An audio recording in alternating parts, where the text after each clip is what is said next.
Yeah, so my name is Lars Minekus. I work for Milence. I'm the regional lead for the Benelux in the UK. My team is responsible for building the charging network across the countries. It's a fabulous site we've got here. Tell me a little Thank bit you. about the number of chargers that you've got. Yeah, so we opened this site in June last year, our third site in the network. We have the concession here with to build charging station here in the Ketenis on the west bank of the port of Antwerp. We also have a site in the other bank. This site was built originally with 20 charging bays and 10 chargers, all with 400 kilowatt CCS. And then we expanded the site with the first MCS chargers we built here. We have 2 of those here, so a total now of 24 bays. Fantastic. What sort of utilization are you getting at the moment? Now, obviously, there aren't a huge number of electric trucks on the road. There's a lot more in Europe than there are in the UK. But how many would you get through on a typical day? So yeah, this is really built for growth. Yep. So we can accommodate more than what we're seeing today, but we're seeing it ramp up. It's going in the right direction. We see on some days we see double-digit numbers in terms of charge sessions.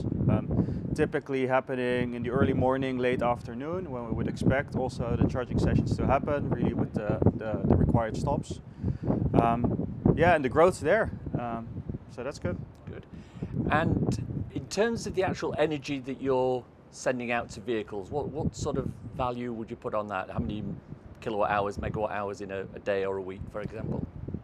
So typically a charging session would be roughly between 150 to 180 kilowatt hours. Sorry.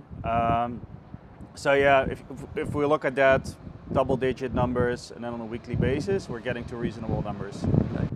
You've obviously got the megawatt chargers here. Just refresh my memory. How many different models of electric trucks can actually support the megawatt charging at the moment? So we've done testing with 4 so far. So last week we had an opening in Landvetter, where we also did testing with two new trucks. So yeah, it's growing. We do not see that much demand yet, but we expect 2026 to be a big year. You've got the Alpatronic 400 kilowatts, and these are, remind me who make these ones? Power Electronics. Power Electronics, interesting.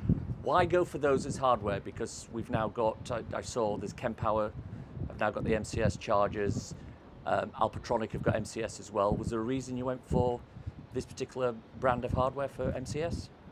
We are looking with different technology producers. We're working with multiple testing with them. We have in Arnhem, we have our lab where we do testing with trucks, different sorts of hardware. This is the first one we've done. Is there anything else you'd like to say for the camera then? Yeah, so roughly 3 years ago we started with building this company and our first hubs, and now we moved on to building corridors, so really helping that transition and accommodate long distance transport in an electric way. Come join us.